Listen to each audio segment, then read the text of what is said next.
Debout là-dedans, faut bouger maintenant. Le soleil est levé dans le ciel étoilé, c'est le matin. Viens dans mes bras mon copain, bonjour le soleil. Eh bien bonjour, donc en fait par cette période de chaleur et de canicule, on va vraiment le dire comme ça, il est compliqué de penser et de se dire oh non, les abeilles ça va aller, elles vont s'en sortir comme ça, elles ont chaud, mais elles font attention. Mais malheureusement ce n'est pas le cas. Vous avez des chats, des chiens, vous vous en occupez, vous donnez à boire, à manger, vous les humectez d'eau, vous le faites boire d'un bain pour faire tomber la température, etc. Mais nous les abeilles, si elles ne trouvent pas d'eau, c'est bien compliqué, elles en ont besoin. Pour beaucoup de raisons, bien plus peut-être qu'un chat ou un chien domestique, parce que nos abeilles sont domestiques. Elles en ont besoin également pour boire, bien sûr, mais pas que, c'est surtout pour maintenir la température au sein de la ruche, notamment, mais également maintenir la température des œufs, des larves, et surtout des nymphes. Donc pour vivre en fait la ruche elle maintient une température de 35 degrés tout le temps, mais vous comprenez bien qu'avec cette température cela peut monter parfois jusqu'à 40, peut-être même 50 degrés.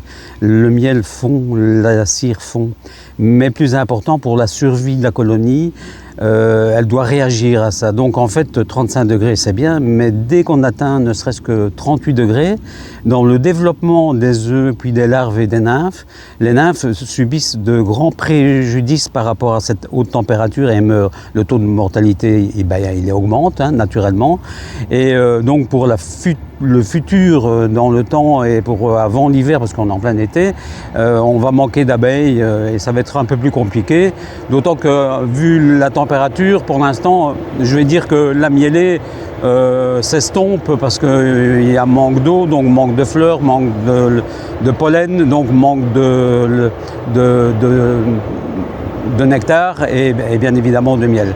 Donc je pense que tout doucement, un apiculteur, enfin notamment moi, on va commencer à récolter le miel d'été. Alors donc en fait la ruche ce n'est qu'un, comme votre animal de compagnie, elles vont s'organiser autrement. Et comment? Eh bien elles vont créer des abeilles qui vont plutôt que d'aller chercher du pollen et du nectar, aller chercher de l'eau. Donc on va avoir une transformation au sein même de la ruche et elles vont aller chercher beaucoup plus d'eau pour alimenter et notamment refroidir, parce que l'eau va les aider à refroidir la ruche. En fait cette sécheresse en quelque sorte elle appauvrit la ruche, elle les fatigue énormément et leur résistance, même si elle est en fait remarquable, elle est importante. La vie des abeilles, c'est toute une vie, c'est toute une histoire, mais elle n'est pas sans limite. Donc des sécheresses prolongées comme celle-là, il n'y a rien à faire, ça appauvrit les colonies parce qu'elles s'effondrent de par cette fatigue d'aller chercher de l'eau et de ventiler avec leurs ailes, parce qu'elles ventilent sur les planches d'envol notamment pour thermoréguler. Nous les apiculteurs, ce qu'on peut faire, c'est retourner les nourrisseurs peut-être, mettre des petites lattes en bois pour créer une ventilation, un effet cheminée pour aérer également. Mais mon rucher qui est là, ici, là, il n'est pas couvert, pas encore. C'est un projet, mais je vis avec mon temps et step by step. Je ne suis pas un pro de l'apiculture, je suis un novice, enfin peut-être pas novice non plus, mais je veux dire, c'est une passion, quoi. Voilà, donc voilà, et ça a un coût. Donc voilà, raison pour laquelle quand vous achetez un pot de miel, ça repart directement dans mes abeilles, et raison pour laquelle notamment on va créer cette année notre fameuse journée porte ouverte on aura l'occasion d'en reparler.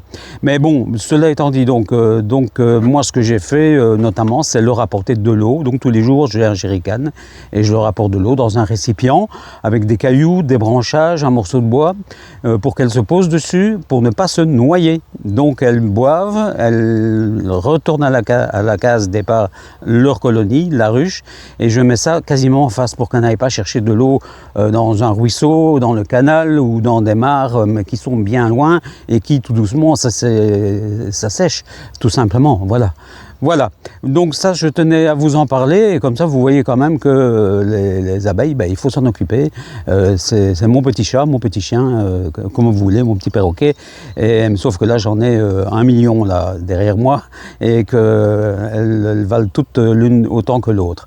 Voilà, c'était ce petit tips pour vous parler un petit peu des soucis que l'on a nous apiculteurs en période de grande sécheresse.